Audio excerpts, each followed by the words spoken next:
Dinas Pemadam Kebakaran Wan Penyelamatan Banjarmasin menggelar pelatihan peningkatan kapasitas kemampuan relawan pemadam kebakaran di Taman Kamboja.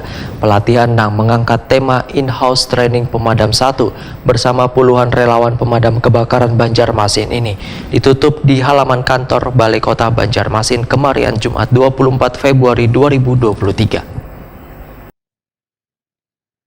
Dinas Pemadam Kebakaran Wan Penyelamatan Banjarmasin menggelar pelatihan peningkatan kapasitas kemampuan relawan pemadam kebakaran di Taman Kamboja, Jalan Anang Adanasi, Banjarmasin Tengah. Pelatihan yang mengangkat tema In-House Training Pemadam pertama bersama puluhan relawan pemadam kebakaran Banjarmasin ini ditutup di halaman kantor Balai Kota Banjarmasin, Jalan R.E. Martadinata, Banjarmasin Tengah kemarin Jumat 24 Februari 2023. Sekretaris DPKP Banjarmasin Muholis Rida Wahitakuni Prima TV memandahkan pelatihan ketangkasan pemadam kebakaran ini dilakukan sejak 20 Februari 2023 dengan mendatangkan pelatih bersertifikat dari Ciracas, Jakarta Pusat. Dalam penutupan ini diperagakan sistem pemadaman Fireground 4A atau metode pemasaman api sesuai protap. Pelatihan yang berlangsung selama sepekan ini, ujar Muholis Rida, diikuti sebanyak 36 peserta, baik dari pemadam kebakaran Swakarsa maupun DPKP Banjarmasin.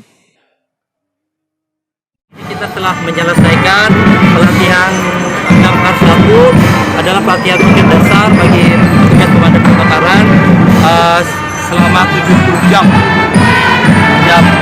Ini adalah angkatan yang kedua dari beberapa pelatihan mulai safety driving 2 angkatan, ini di Damkar 1 juga 2 angkatan. Jumlah peserta ini sebanyak 36 yang lulus 35, 1 orang yang bisa lagi melanjutkan. Berapa yang mengikuti, Mas? Berapa? 36. Apa yang dari satuannya? Oh, semua dari petugas Damkar Banjarmasin dan relawan Damkar juga ada. Sekitar berapa juga? 5 orang. Dan berharap nanti ke depannya relawannya akan lebih banyak lagi daripada ini.